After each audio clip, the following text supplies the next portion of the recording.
Merlin Olsen's husband of many years, Dave Carlson, suffers amnesia after a car accident, mistaking his first love for his wife. Dave forgot that he gained weight to become a 300-pound obese man to save Merlin. He also forgot to confront Merlin's beastly adoptive father and die together in a fire. He forgot that after his release from prison, he discovered she was penniless and forced himself to become Mr. Carlson. Dave allowed his first love into their home, treating Merlin and her son like a monster. She struggles to hold on, hoping for the day he regained his memory. However, after being raped, she overheard him on the phone with a friend.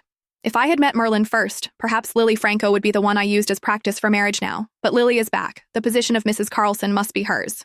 I should have pretended to be a thug. That way she would have learned her lesson. Merlin watched him slam the door on her, and her eyes suddenly welled up. She had no intention of putting up with a man like this anymore. Turning away, she went downstairs and started the car. Her child was waiting for her at home. The car slowly started moving. The cold night wind rushed in through the car window. This was the first time she hadn't disturbed Dave's good time since she learned he was faking amnesia, yet he had someone deliberately rear-end her car.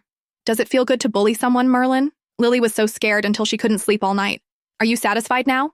He grabbed her by the back of her collar and slammed her against the smoking hood of the car. Even if you misunderstand me as your husband, you shouldn't have driven Lily to such a desperate situation. She just returned to the country all alone and helpless. You're still torturing her like this.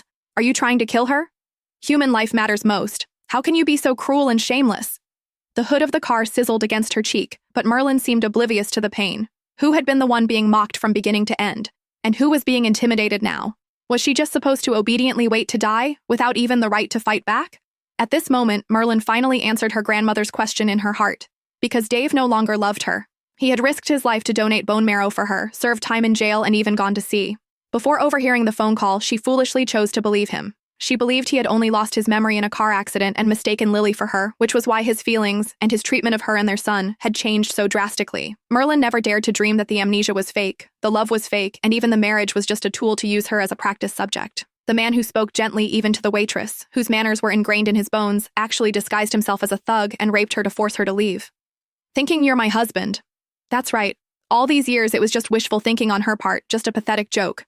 She laughed, but unlike her usual gentle laughter, it revealed a calmer and more clear-headed side. Stop pretending to have amnesia, Dave. It's pointless. I'll only ask one question. Have you ever, even for a moment, truly liked me?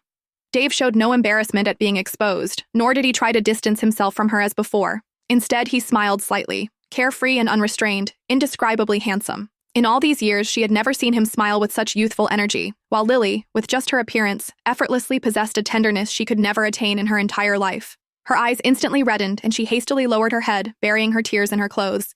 Answer me. She lowered her head, watching the gradually falling rain, stubbornly wanting an answer,